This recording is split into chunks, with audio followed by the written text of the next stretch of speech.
पूरी दुनिया के अंदर मनाया जाता है। और जब पूरी दुनिया के अंदर मदर्स डे मनाया जाता है तो हमको पता होना चाहिए कि ये क्यों मनाया जाता है। कृपया मेरी बात गौर से सुनो और इधर ध्यान लगा के सुने। हमारे बीच में बहुत बड़े बड़े त्योहार आते हैं, हम मनाते हैं, और छोटे भी चीजें हम मनाते हैं, जैसे कि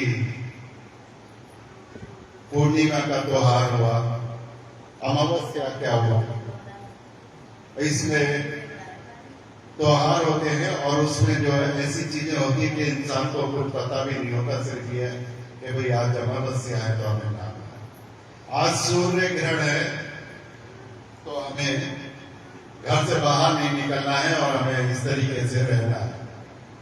वो जो हमने संस्कार बचपन से सीखते आए, अपने पुरखों से सीखते आए, उसी तरीके से हम उस चीज को देखते चले आ रहे हैं, लेकिन उसके बारे में कोई हमें इतिहास का सटीक जानकारी नहीं है। जहां तक मेरा मानना है, बड़े बड़े बुद्धिजीवियों से मेरी बात होती है और हम देखते हैं कि उन्होंने फेस्टिवल तो मना रहे हैं, लेकिन उनको फेस्टिवल का कुछ पता नहीं है। आज जो मदर्स डे की मैं बात कर रहा हूं, माताओं का सम्मान की बात हमारी बाइबल करती है, और बात ही नहीं करती बल्कि बाइबल के अनुसार बच्चों को आदेश दिया गया है, आज्ञा दी गई है कि तुम अपने माता पिता का सम्मान करोगे तो क्या होगा। उसके साथ एक चीज और भी जोड़ी गई है कि मैं तुम्हारी उम्र को लंबा करूंगा। किसी और किताब में ये देखने को नहीं मिलता। माता पिता के सम्मान की बात, और पूरी बाइबल ये इजाजत नहीं देती कि अपने माता पिता की बेइज्जती करो। मैं चंद आयतें आपके सामने पढ़ता हूं। भजन संहिता 139 और उसकी 13 हिस्से में आपके सामने पढ़ता हूं। यहां पर भजनकार कहता है, मेरे मन का स्वामी तो तू है, मेरे मन का स्वामी तो तू है, तूने मुझे माता के गर्भ में रचा है। एक किसके बीच में, किसके लिए रचा है? माता के गर्भ में। यहां पर जो ठीक ईश्वर और एक माता एक बीच में है, और जिसमें हमारी पैदाइश हुई। ईश्वर का संबंध कहां से है? माता के बीच में, उसके गर्भ में। और रचने वाला कौन है? परमेश्वर। अगर माता बुरी होती तो ये चीज हमें देखने को मिल जाती, क्योंकि हर एक वरदान ईश्वर की तरफ से हमें मिलते हैं, और ईश्वर की तरफ से जब मिलते हैं जब माता का कुछ योगदान होता है। बहुत ढेर सारी माताएं ऐसी होती हैं कि पासवानों के पास आती हैं कि भाई साहब प्रार्थना कर दीजिएगा, 10 साल हो गए, 7 साल हो गए, 8 साल हो गए, 12 साल हो गए, एक भी बच्चा नहीं। और उसके कारण क्या हो रहा है? हमारे घर में बहुत परेशानी है, और सास कहती है कि हमारे आदमी से तो छोड़ दो। लेकिन हमको ये देखना चाहिए कि ये चीज किस तरीके से है। परमेश्वर ने इस्राएलियों को भी कुछ चीज दी थी। परमेश्वर ने, इजरायलियों ने परमेश्वर से क्या मांगा था? कोई बता सकता है? इजरायलियों ने परमेश्वर से क्या मांगा था? रोटी, कपड़ा और मकान। परमेश्वर ने उनको रोटी, कपड़ा, मकान, रहने के लिए स्थान, यहां तक कि पूरा देश उनको प्रभु ने दिया, जिसके पीछे आज दावेदारी होती है कि ये मेरा है, या इजराइल जबरदस्ती कब्जा करना चाहता है या करता चला जा रहा है। ये उनकी लैंड है। जो इजराइलियों ने परमेश्वर से, खुदा से, जो ईश्वर से जो भी चीज मांगी, परमेश्वर उनको देता चला गया और यहां तक की सुरक्षा तक दे दी। लेकिन उसी बीच में एक और मनुष्य है जिसको हम मूसा कहते जाते हैं। मूसा ने क्या मांगा था? वो प्रभु के इतने नजदीक था, उसके मन में कोई भी अंदेशा ये नहीं था कि मुझे परमेश्वर रोटी दे दे, या मुझे सब्जी दे दे, या मुझे कोई ऐसी चीज दे दे, महल दे दे, कार दे दे। वो परमेश्वर के इतने अधीन हो चुका था, इतना बराबर उसका भय मानने लगा था, उसके अधीन हो चुका था। परमेश्वर को उसकी आदतें खुश हुई। उसने परमेश्वर से क्या मांगा पता? उसने परमेश्वर से ये मांगा, परमेश्वर तूने मुझे इस संसार के अंदर जीवित दिया है, आज तक तूने मुझे जिंदा रखा है, तो तू मेरे लिए आज्ञा दे कि मैं तेरी योजनाएं मैं कैसे पूरी करूंगा। जो तेरे काम हैं वो मुझे बता।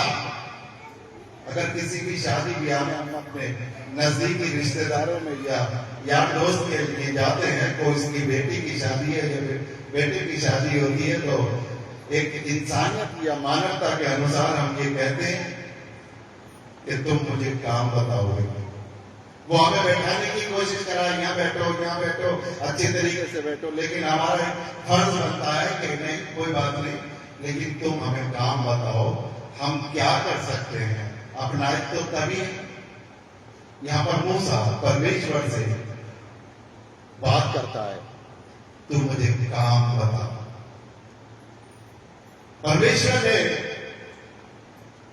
उसके लिए कुछ योजनाएं तैयार कर रखी थी, और इतने बड़े बड़े काम उसके द्वारा, मूसा के द्वारा हुए कि हम और आप सब जान चुके हैं जो बाइबल को पढ़ते हैं।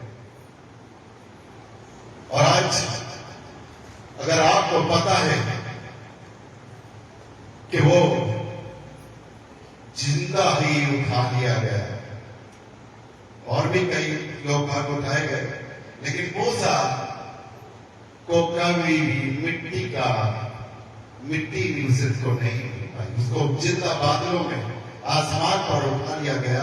ये परमेश्वर का इतना चहेता हो चुका, परमेश्वर से लड़ता था, परमेश्वर से बात करता था। आज ये मदर्स डे अमेरिका का बनाया हुआ एक फेस्टिवल है। वैसे ज्यादातर तो पूरी यूरोप से, क्योंकि वहां पर ना बुद्ध पूर्णिमा होती, ना अमावस्या होती, ना सूर्य ग्रहण होते, ना दिवाली होती, ना कुछ होते, लेकिन उनके बनाए हुए बाइबल के अनुसार ये फेस्टिवल है। ये बाइबल से उन्होंने लिया है मदर्स डे, फादर्स डे। अपने माता पिता का सम्मान करोगे।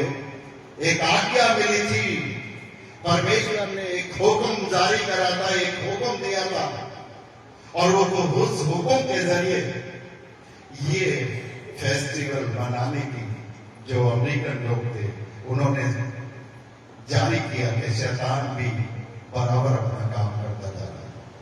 क्यों ना हम बाइबल को प्रचार में उन बातों को रखें कि आने वाली संतान, आने वाली जनरेशन, आने वाली औलाद हमारी परमेश्वर का ध्यान रखे कि परमेश्वर ने हमसे क्या बात कही है।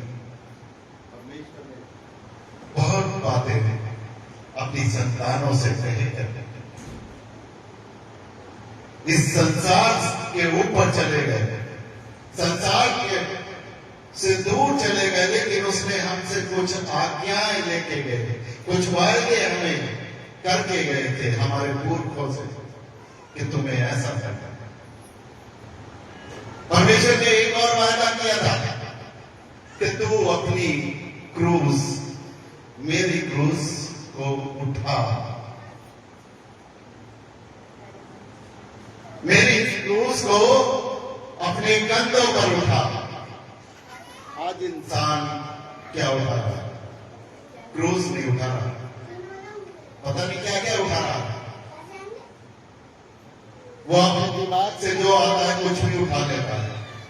किसी के घर में चोरी कर लेता है, किसी की प्रॉपर्टी को उठा लेता है, किसी के हक को उठा लेता है, किसी की कोई चीज जो उसकी अपनी नहीं है उसको उठा लेता है।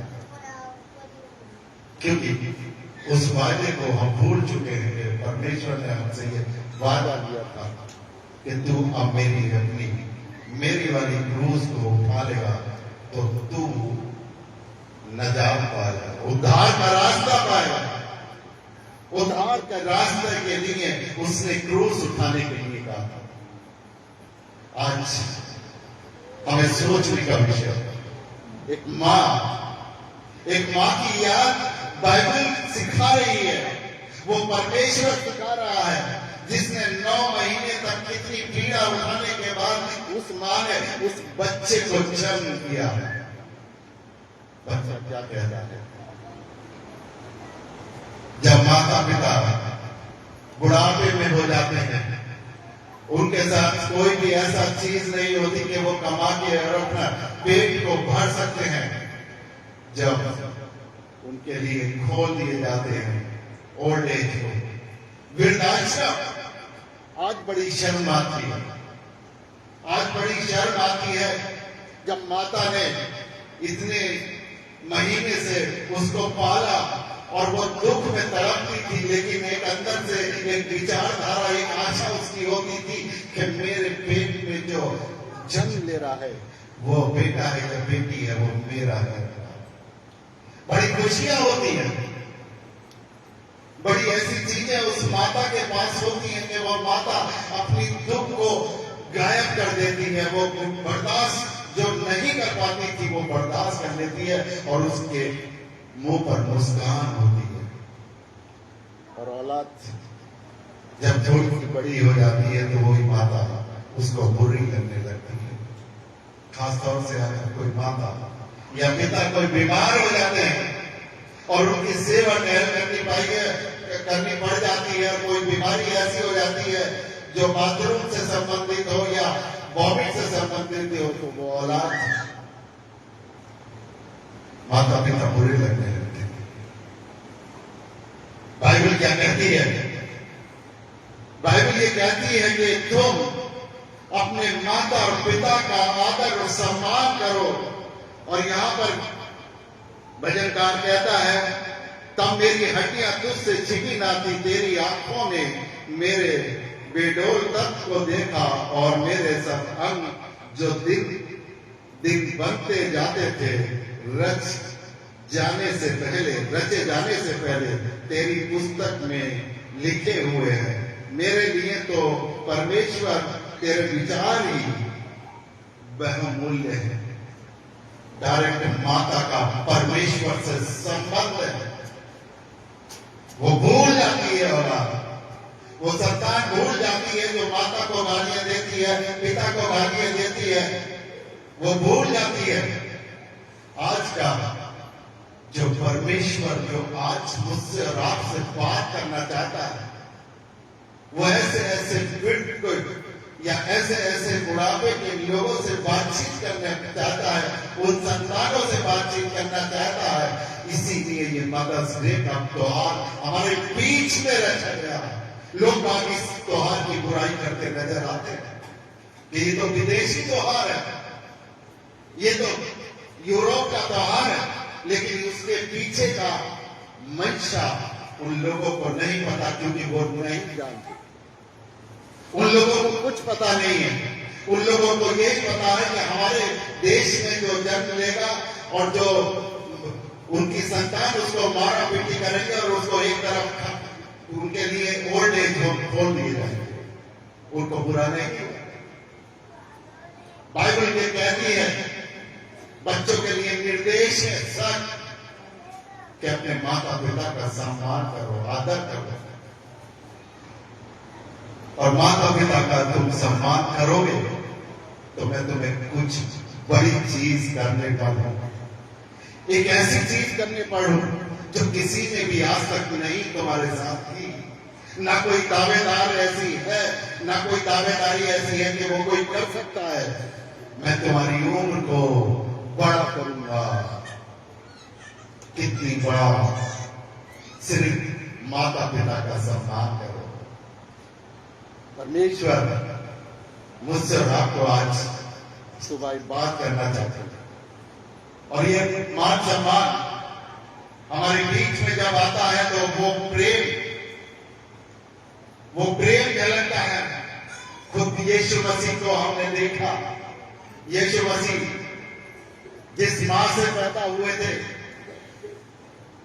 और जब उनका आखिरी वक्त हो रहा था तो उन्होंने भी अपनी मां को वो फर्ज पूरा किया कि उसको मान सम्मान मैं तो बराबर देता चला आ रहा था, लेकिन अब मुझे यहाँ पर रहना नहीं है। परमेश्वर यीशु मसीह जानते थे कि अब मैं यहाँ पर नहीं रहूंगा, अब मैं थोड़े समय के बाद यहाँ से जाने वाला हूँ। और उन्होंने अपने चेले को जो सबसे ज्यादा प्यार करते थे उसको बुलाया कि देख, ये तेरी माँ है, ये तेरी माँ है। आत्मिक प्रेम, माँ का जो प्रेम है वो हमें बाइबल सिखाती है कि आत्मिक प्रेम, ये आत्मा में हमें प्रेम को उड़ेलता है, ऐसा वैसा प्रेम नहीं है। अगर हमने देखा है, बहुत ढेर सारी बातों में देखा है हमने, अगर बच्चा अगर बेंगलोर में हो और माँ यूपी में हो, और बच्चे को बेंगलोर में अगर कुछ परेशानी हो रही है तो ये आंतरिक मामला है, ये अंदर का मामला है। उन माओ को पता चल जाता है, यूपी में बैठे हुए पता चल जाता कि मेरा बच्चा, मेरी संतान परेशान है। ये मां का दर्द है, ये अंदर की आवाज है, ये परमेश्वर के नजदीकी में रहने वाली माता है जो अपने संतान के लिए उसको पता चल जाता है। इसलिए बाइबल प्रेम से भरी पड़ी है। बाइबल क्या सिखाती है हमें? प्रेम, आदर, मान, सम्मान।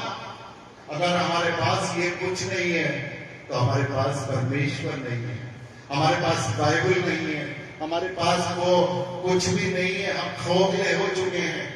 आज मुझे और आपको कहां पर होना चाहिए?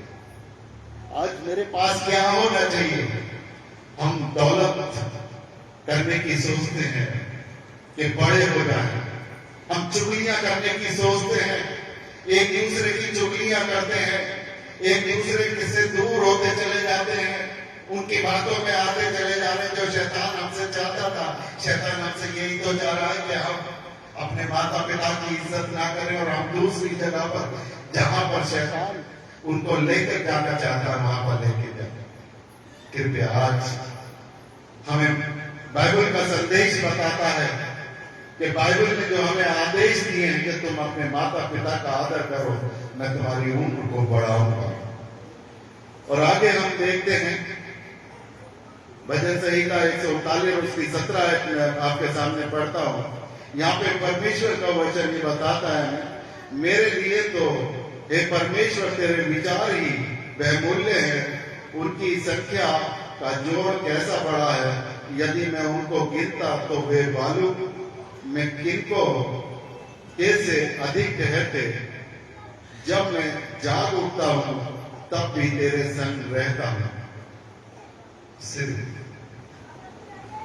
परमेश्वर की थोड़ी सी भी बात अगर हमें पता चल जाए, परमेश्वर की वो चीज हमें पता चल जाए, परमेश्वर का वो प्रेम हमें पता चल जाए, और हम उस पर चलने के लिए अपनी नजर को डालने लगते हैं, हमारे कदम उस चीज पर चलने लगते हैं कि परमेश्वर हमसे खुश हो जाता है। और यहां पर भजन काम कह रहा है कि तेरे लिए इतने काम हैं जो तूने एक आज्ञा तो दी थी, लेकिन इससे भी बड़ी बड़ी चीजें तूने हमारे सामने करके दिखाई, और इतने आदेश इतनी आज्ञाएं तो बता के गया है कि अगर अगर हम उनको गिनने लगे तो जितना समुद्र में रेत के गिनके होते हैं गिने भी ना जाए। मैं आपसे कहता हूं हमारे अंदर जो 10 कमांडमेंट्स 10 आज्ञा बहुत शॉर्ट करके परमेश्वर ने हमें एक ऐसा डिसिप्लिन बना दिया, वो व्यवस्था बना दी जो पुराने जमाने में हम पार नहीं कर पाते थे। आज बिल्कुल सिंपल जीवन हमारा दे के चलेगा, फिर भी हम बहुत परेशान रहते, फिर भी हमारे विचार सही नहीं रहते, हमारे विचार गंदे हो जाते हैं, हमारे विचार उस ईश्वर के लिए कुछ मानने को तैयार नहीं रहते। परमेश्वर, ईश्वर तूने मुझे क्यों छोड़ दिया? मैं बहुत परेशानी में पड़ चुका, मेरे घर में बीमारियां आ चुकी हैं, मेरे अंदर सब कुछ ऐसी चीजें हो चुकी है, क्योंकि हमने अपने परमेश्वर के उन वायदे को पूरा नहीं किया। उस परमेश्वर के उन वायदे को जो आज्ञा दी थी कि तुम अपनी माता पिता का आदर करना, जिन्होंने अपनी माता पिता का आदर नहीं किया, आज हम देखते हैं बहुत परेशान है, बहुत परेशान है। उनके घर में कोई इज्जत नहीं है, उनके घर में कोई बरकत नहीं है, उनके घर टूटे पड़े हैं, उनके घर में कोई रिश्तेदार आने के लिए तैयार नहीं है, क्योंकि उन्होंने अपने माता पिता की इज्जत नहीं करी। इज्जत करते तो परमेश्वर उनके सर पर ताज रखता। परमेश्वर का वादा कि मैं तुम्हें कभी नहीं छोड़ूंगा, मैं तुम्हें ऐसी आशीषें दूंगा, मैं तुम्हें ऐसी बरकतें दूंगा। लेकिन बरकतें कब मिलेंगी? जब हम उसकी बातों को मानेंगे, जब हम उसकी बातों पे चलने की कोशिश करेंगे। आज हम अपने माता पिता को धक्के दे दे के घरों से निकाल रहे हैं, क्या हमें परमेश्वर खुश होगा? परमेश्वर की वो सारी आशीषें मिल जाएंगी। वो आशीषें जब मिलेंगी जब परमेश्वर की नजदीकी से रहेंगे, जब एक स्वयं कितना बड़ा हमारे पास किरदार यीशु मसीह 33.5 साल आया, वो हमारे लिए क्या कुछ नहीं करके गया, और फिर भी उसको अपनी माता का ध्यान था। वो क्रूस पे लटका हुआ और वो कह रहा है, उसे माँ की चिंता है। इतनी भीड़ में भी उसको माँ नजर आई, और माँ के लिए वो चिंता कर रहा है कि तू इसका ध्यान रखना। हमारे पास सब कुछ होते हुए, धन दौलत होते हुए, लेकिन अपनी माँ का और अपने पिता का ध्यान नहीं रख पाते। दिमाग शैतान कहां पर ले जाता है? दिमाग ले जाता है कि वो इतनी संतानें, मुझे तो माता पिता प्यार नहीं करते, वो देखे तो दूसरे को चले गए, हम क्यों करें? लेकिन वो भूल जाता है माँ ने कितनी परेशानी उठाई, उस माँ ने कितना दुख उठाया, खुद गीले में सोई थी और उसको जो है सूखे में सुलाया। वो दिन को भूल जाते हैं, उसमें बंटवारा नहीं करते, उसका बंटवारा नहीं देखते कि ये माँ तड़पती थी। बाप को कुछ भी हुआ, कहीं से भी लेकर आया, उसकी परवरिश के लिए, उसके दूध के लिए, उसको जो भी डॉक्टर ने दवाई लिखी, वो बाप की ड्यूटी थी। बाप कहीं से भी करके लेके आया, उसने उस संतान को पता नहीं होने दिया, और वही संतान कहने लगती है, माता पिता ने मेरे लिए कुछ नहीं किया। कैसे नहीं किया? बाइबल पढ़ के देखिएगा, बाइबल आपको आदेश देती है। ये बाइबल एक हमारी जीवन की पुस्तक है, ये कभी भी मरने नहीं देगी हमें। हम जितना आसमान पर उठा लिए जाएंगे जब उसकी बातों को मानेंगे, जब उसकी आज्ञाओं को मानेंगे, जब ही हमें पता चलेगा कि हम परमेश्वर की उस मंडली में शामिल होंगे। हमें आनंद जीवन कब मिलेगा? हम परमेश्वर के राज्य के वारिस कब होंगे? हम परमेश्वर के राज्य के वारिस जब होंगे जब परमेश्वर की बातों को मानेंगे। बहुत ढेर सारे लोग भाग हैं, अधिकारी हैं, दूसरे अधिकारी से चुगली करते हैं, सिर्फ अपना प्रमोशन लेने के लिए चुगली करते हैं। जो गड्ढा जिसके लिए खोदता है, वो गड्ढा मैं खुद ही गिर जाता। ये परमेश्वर का प्रेम हमें नहीं बताता। परमेश्वर हमारे साथ कब हो सकता है? परमेश्वर हमारे लिए क्या कर सकता है? परमेश्वर जब कर सकता है जब हम उसके आदेश का पालन करेंगे, उसकी बातों को मानेंगे।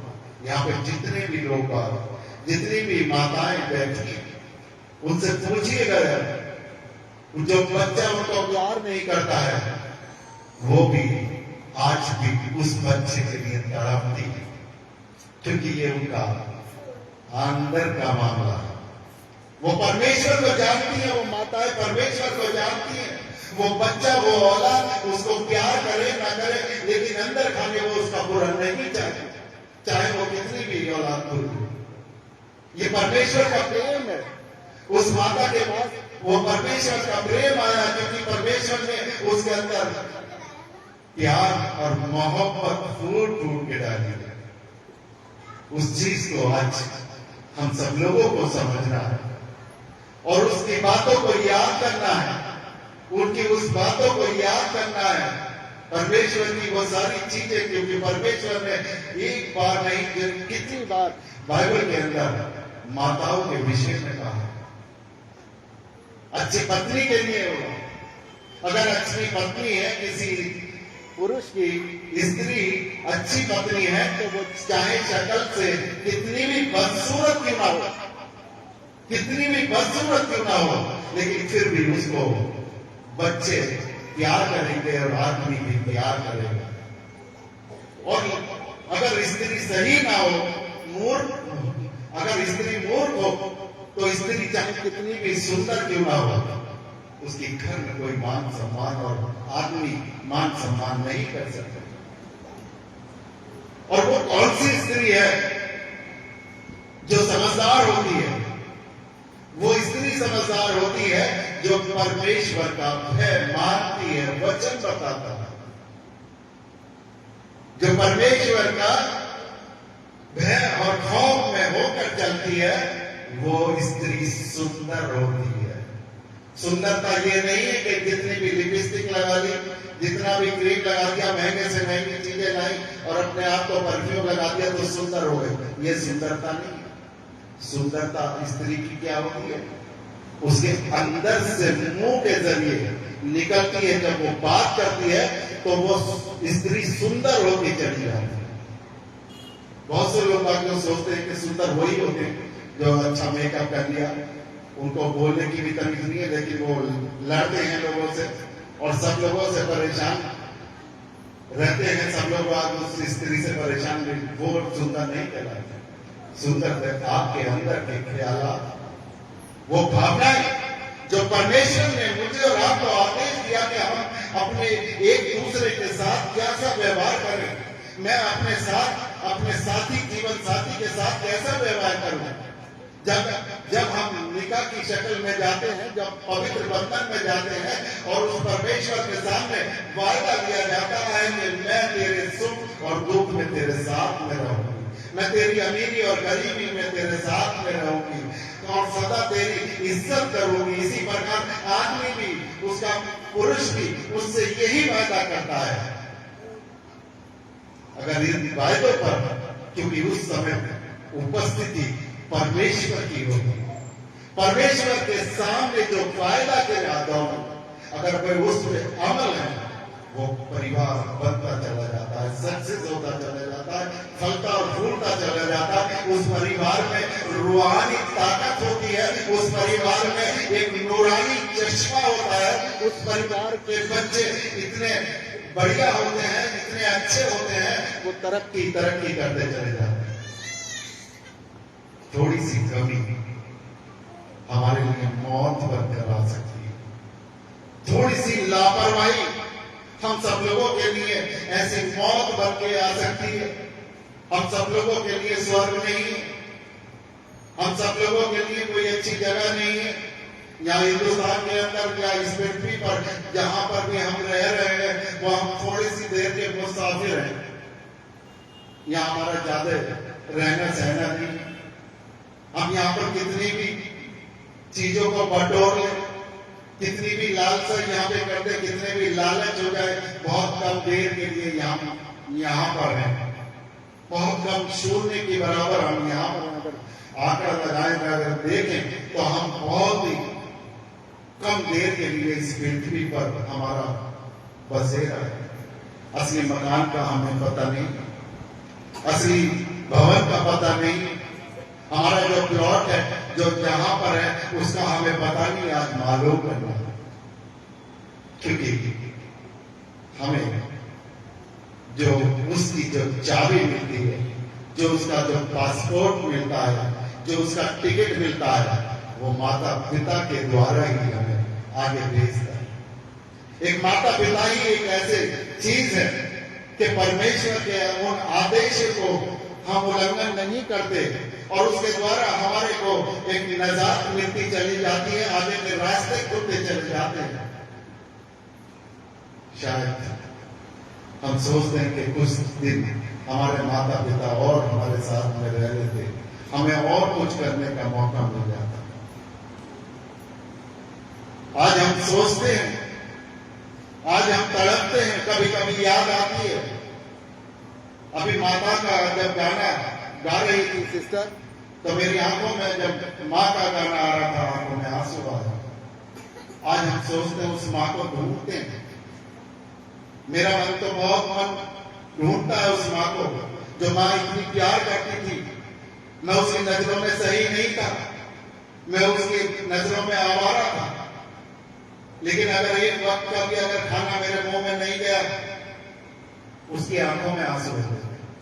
वो ये सोचती थी कि आज घर में सही खाना नहीं बना, या इसके टेस्ट का खाना नहीं बना, वो जल्दी से कोई ना कोई चीज मेरे लिए मंगा देती।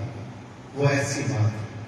बेशक वो डांटती थी, बेशक वो हमेशा मेरे को बहुत ही वैसी नजरों से देखती थी, कोई दूसरा देखता था कि वो बहुत ही गुस्से वाली माँ है, लेकिन अंदर से वो ऐसी माँ थी। उसका प्रेम था, वो कैसा प्रेम था। आज उस प्रेम को मैं टटोलता हूं, देखता हूं, लेकिन आज वो माँ नहीं, उसकी मैं ज्यादा सेवा नहीं कर पाता। वो जितने दिन भी मेरे पास में रही, जितने दिन भी मेरे साथ में रही, मेरी वाइफ ने, मेरे बच्चों ने और मैंने उसकी सेवा करी, लेकिन फिर भी मेरा अभी दिल नहीं भरा। कभी कभी हमें याद आते हैं अपने माता पिता, कभी कभी हम सोचते हैं कि आज मदर्स डे मना रहे हैं, उस मदर्स डे का मतलब क्या है, उस फादर्स डे का मतलब क्या है। ये खामोखा ऐसे नहीं आए, कोई इंजॉयमेंट करने के लिए नहीं है, इनका बाइबल से महत्व लिया गया है। ये परमेश्वर की वो आज्ञाएं हैं, ये परमेश्वर के वो आदेश है जो डायरेक्ट हमें परमेश्वर ने हमें डायरेक्ट हमें दिए थे कि इनको मानना। जैसे विश्राम के दिन को मानने की आज्ञा हमें परमेश्वर ने दी है, वैसे ही हमें ये भी आज्ञा दी थी तुम अपने माता पिता का मान सम्मान करना। आज मेरे और आपके लिए वो रास्ता साफ है, वो महत्व है। उस चीज को हम जाने, उस चीज को हम अपने अंदर लेकर आएंगे, आने वाली नस्लें भी हमारे साथ वैसा ही करेंगे। जो आज हम जैसा करते हैं, आने वाली नस्लें आपके साथ वैसा करेंगे। अगर आप चाहते हैं कि हमारा जीवन सही हो और हमारी संतान हमारी देखभाल करें और हमारी संतान अच्छे तरीके से हमारी परवरिश करें, हमें भी अपने माता पिता की परवरिश इसी प्रकार करनी होगी। क्योंकि ये दुनिया है, जिस दुनिया के अंदर हम रह रहे हैं, ये साइकिल है, ये साइकिल है, जहां से चलती है ये साइकिल वहीं पर आके रुकती है। जिस चीज को हम करेंगे, जिस चीज को हम उस चीज को शुरुआत करेंगे, वही शुरुआत आके हमारे जीवन में एंड होगी। हमें इस बात को समझना है, मेरे और आपके बीच में परमेश्वर होना चाहिए, परमेश्वर की वो आज्ञाएं होनी चाहिए, परमेश्वर की वो सारी चीजें ऐसी होनी चाहिए जो उसने बहुत कम समय में और हमारे पास ला के दे दी। जो पुरानी व्यवस्था हमसे खत्म करके नई व्यवस्था में ला दी, और नई व्यवस्था में भी हमारे लिए बहुत ही आसान रास्ते बना दिए। तुम अपने माता पिता की इज्जत करो, मैं तुम्हारी उम्र को दराज करूंगा, लंबा कर दूंगा। क्या ये क्या वायदा है, ये कैसा प्रेम है हमारे अंदर।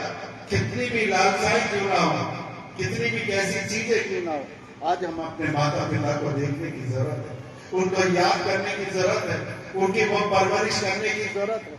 वो लोग बहुत ही खुश नसीब हैं जो बहुत देर तक अपने माता पिता के साथ में रह पाते हैं और उनकी देखभाल करते हैं।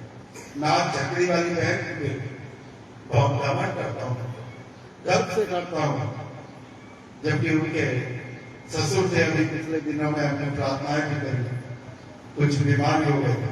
उन्होंने कोई भी कसर नहीं छोड़ी, बहू होने के बाद कोई सी भी कसर नहीं छोड़ी के मतलब जो है कि सेवा में कहीं पर भी कोई कमी रह जाए।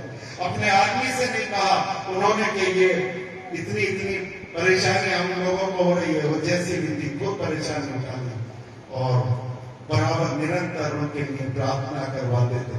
उनके लिए परेशानी वहां से फोन आते थे, भाई साहब इनके लिए परेशान हो गए, ये बीमार हो चुके हैं और इनके लिए प्रार्थना करो, ऐसी भी।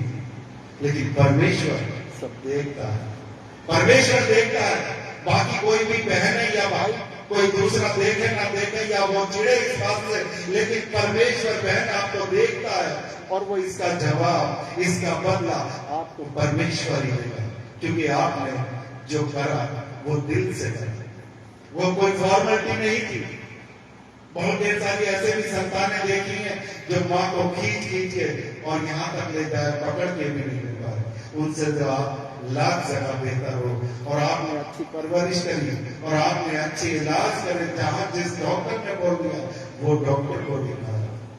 इसलिए परमेश्वर आपके साथ है और हम सब लोगों की आज यही मानना है कि अगर हम बाइबल को करते हैं, उस परमेश्वर को अपना परम पिता परमेश्वर मानते हैं और उसको कहते हैं कि मैं इसको जान चुका हूं, उस परमेश्वर को जिसका नाम यीशु मसीह है, जिसने खुद परेशानी उठाई, उस माँ की तरह वो कह रहा है कि जैसे माँ तुम्हें देखती है, जैसे माँ तुम्हें शांति देती है, गाना हम गाते हैं, और से परमेश्वर कह रहा है इस तरीके से मैं भी तुम्हें शांति दूंगा।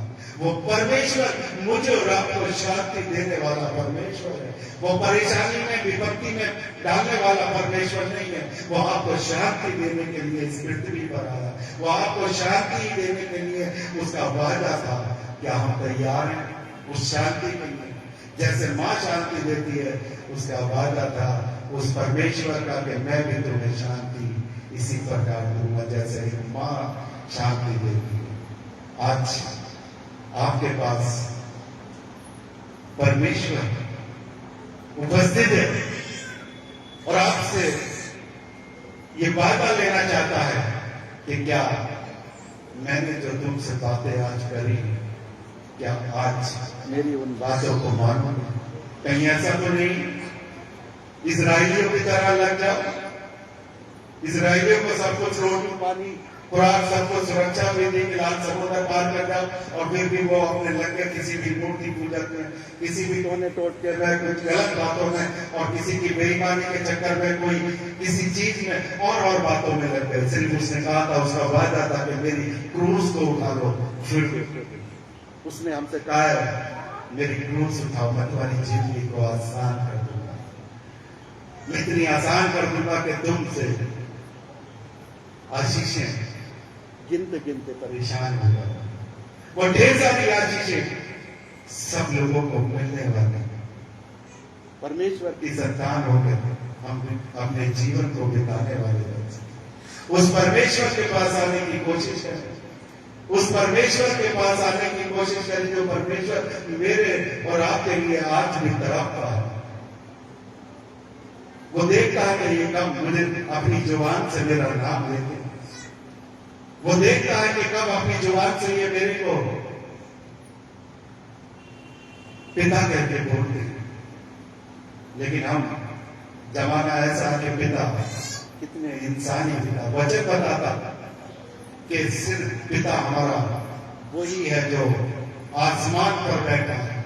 हम नीचे वालों को पिता करके बोलते हैं, पिता की संज्ञा देते हैं, वो परमेश्वर का वो वायदा को भूल जाते हैं, परमेश्वर की उन बातों को भूल जाते हैं, परमेश्वर की उन सारी चीजों को भूल जाते हैं जो परमेश्वर ने मुझसे रात से किया। हम इंसान में जो यहाँ पर इंसान रह रहा है उसको अपने पिता के रूप में मानने लगते हैं कि ये हमारा पिता है, जबकि बाइबल हमें इजाजत नहीं देती।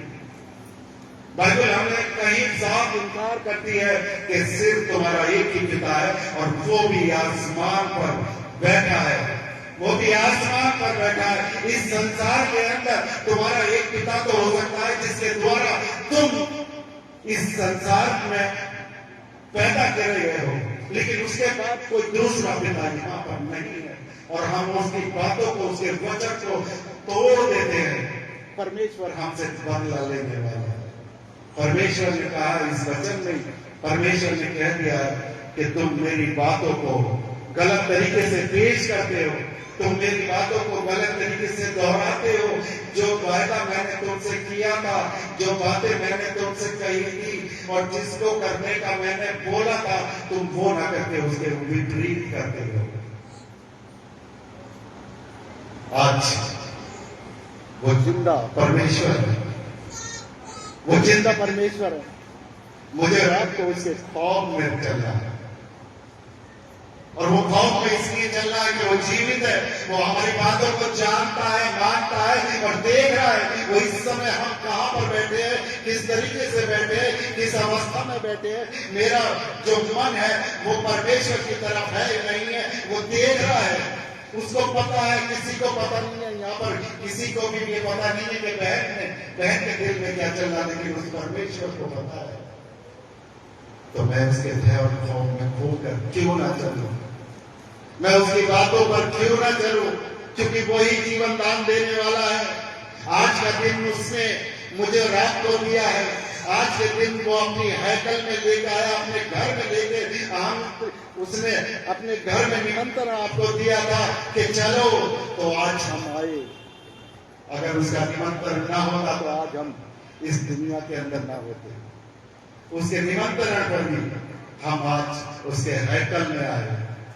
और कौन सा पिता है जो अपने पिता के पास कोई संतान जाती है तो उसको कुछ ना दे, कुछ ना कुछ तो वो आपको देगा। वो आपके लिए कुछ चीजें तैयार करके पूरे हफ्ते रखता है कि मैं अपनी मेरी औलाद आई है, मैं उसको दूंगा। आज समय है उसको पहचानने की। जितने भी हमारे भाई और बहन और जितनी भी माताएं यहाँ पर बैठी, वो निराश ना हो। उनके औलाद देखभाल करती है या नहीं देखभाल करती है, वो निराश ना हो, क्योंकि परमेश्वर उनको यहाँ पर लेकर आया है। माँ के गर्भ से पहले ही उनकी भी रचना करती थी, जैसे मेरी और आपकी रचना करती थी। वो परमेश्वर ने सबका हिसाब कर रखा है। वो आपकी परवरिश करेगा, वो आपकी देखभाल करेगा, वो आपकी बीमारियों में पूरा सहायक बनेगा, वो आपकी बीमारियों को भी दूर करेगा। क्यों ना मैं उसके प्रेम को जानूं, क्यों ना मैं उसकी मोहब्बत को जानूं, क्यों ना मैं उसकी वो उन सारी वाचाओं, उनकी सारी भावना, उन सारे विचारों को जानूं कि जैसा कि उसने क्रूस पर अपनी माँ का ध्यान रखा। उसने अपनी क्रूस पर भी जब वो मर रहा था, उसको यातनाएं की जा रही थी, उसको तड़पाया जा रहा था, उसकी बेइज्जती हो रही थी, उसकी सारी की सारी मन कहां पर होना चाहिए, लेकिन फिर भी उसका मन कहां था? अपनी माँ की तरफ था कि ये देख, अब से तेरी माँ है और तू इसका ख्याल करना, उसका ध्यान रखना, उसको कोई चीज की कमी नहीं होने देना। अब तक तो मैंने इसकी देखभाल करी थी, अब तक मैंने इसकी परवरिश करी थी, लेकिन अब तू है। क्या मेरे और आपके मन में कभी ये विचार आता है, परमेश्वर क्यों इतनी बड़ी बातें कह के चला गया? परमेश्वर ने क्यों इतनी बड़ी बातें हमारे सामने कही? क्योंकि वो हमारे सामने एक टीचर बनकर आया था, एक टीचर बन के आया था।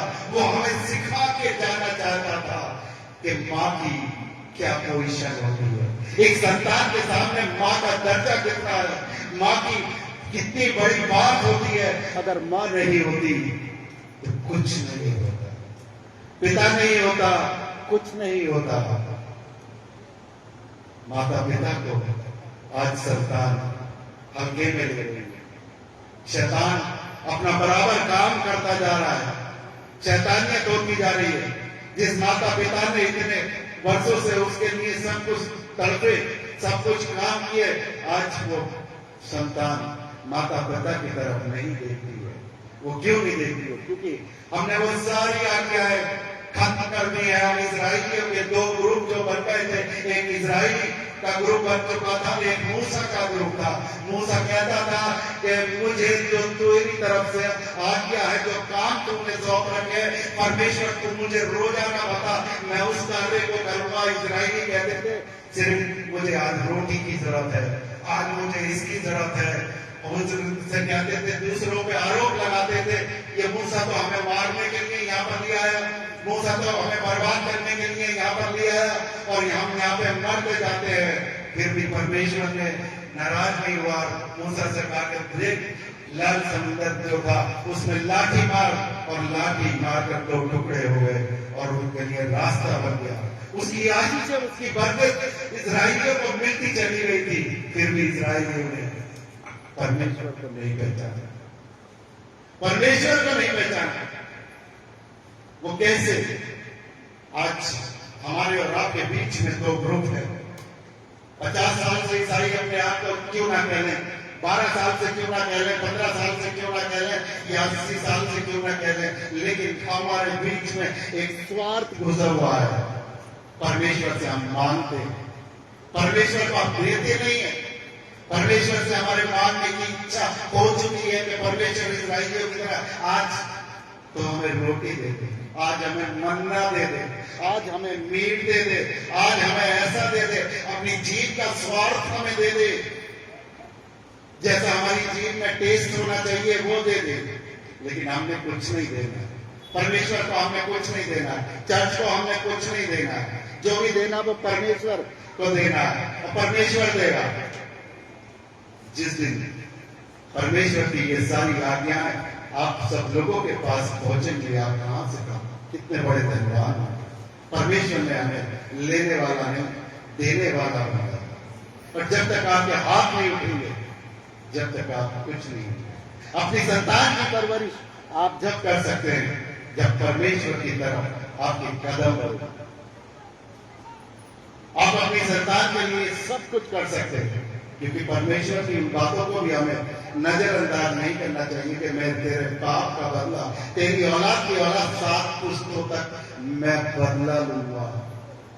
अपनी संतान से तो मैंने प्रेम करा ही नहीं, क्योंकि मैं तो पाप यहाँ पर कर रहा हूँ, इस संसार में, इस पृथ्वी पर अगर मैं पाप कर रहा हूँ तो अपनी संतान से प्यार नहीं कर रहा, क्योंकि मेरी संतान के सामने वो आने वाली है, जो घृणा, जो मैं ऐसा पाप कर रहा हूं, तो वो पाप मेरी औलाद पर पड़ने वाला है। क्यों पड़ने वाला है? क्योंकि परमेश्वर की आज्ञा है। परमेश्वर ने एक अच्छा जीवन भी दिया आपको, उसने एक अच्छा नमूना बन के दिखाया, और परमेश्वर ने कहा था जब तुम भी इस चीज से हट जाओगे तो तुम्हारे सामने ये परेशानियां, ये सारी चीजें, आपके विपत्ति परेशानी आनी चालू हो जाएगी। परमेश्वर को पहचानने की जरूरत है। आज परमेश्वर को नहीं पहचान पा रहे हैं, कहते जा रहे हैं हम परेशान। हमारे घर में बहुत ढेर सारी परेशानियां आ चुकी हैं, हमारे घर में शैतान घुस चुका है, हमारे घर में ऐसी चीजें हो चुकी हैं कि जो कुछ नहीं हो पा रहे। अभी सुबह चर्च में ये बेटी आई है, सामने बैठी है, वो कह रही भाई साहब कोई प्रार्थना कर देना। पहले तो पढ़वा एक पीता था, रात 2 पी गया उसने। तो बेटा ये शैतान सब सही कर देगा। आप प्रार्थना में कितने मजबूत हो, वो सब तो आके बुला लेगा, वो सब उसकी प्रार्थना कभी हल्के में मत लेना। वो इतना ताकतवर है, जितनी बार फोन मुझे करोगी तुम अपने आप स्वयं भी मेरे को अपने आप ही प्रार्थना करोगी, मुझसे ज्यादा वो आपकी प्रार्थना सुनना चाहता है। क्योंकि वो चाहता जब तुम प्रार्थना करने लगोगी ये देखेगा कि वो बिल्कुल पीना छोड़ देगा। वो कोई ताकत नहीं है। बड़े बड़े शराबियों की शराब छूट गई, बड़े बड़े ऐसी चीजों की चीजें छूट गई कि बिल्कुल परेशान थे। आज बहुत ढेर सारी इसमें माताएं ऐसी रहती हैं जिनके घर में शांति और सुख सुविधा आ चुकी है, परेशान थी।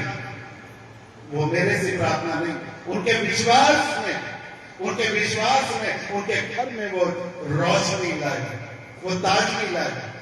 आज जो भी परेशानी परमेश्वर की तरफ से आज खत्म हो जाएगी, लेकिन जब खत्म होगी जब आपका विश्वास होगा। जब आपका विश्वास होगा तो वो सारी चीजें आपके घर से हट जाएगा। आज हमें जरूरत है अपने उस विश्वास को पाने के लिए, उस विश्वास को देखने के लिए। आज मेरा यीशु जिंदा हो चुका, आज मेरा और आपका यीशु जिंदा हो चुका। क्यों ना हम उसको जिंदे के पर में बनाए, क्यों ना अपनी माता और पिताओं से हम उस बात जो उसने वादा करा था कि हम प्यार और मोहब्बत करें, उनकी देखभाल न करें, क्योंकि उनकी देखभाल में भी हमारी उस प्रभु की आज्ञा बनती है। और वो परमेश्वर आपसे खुश होगा।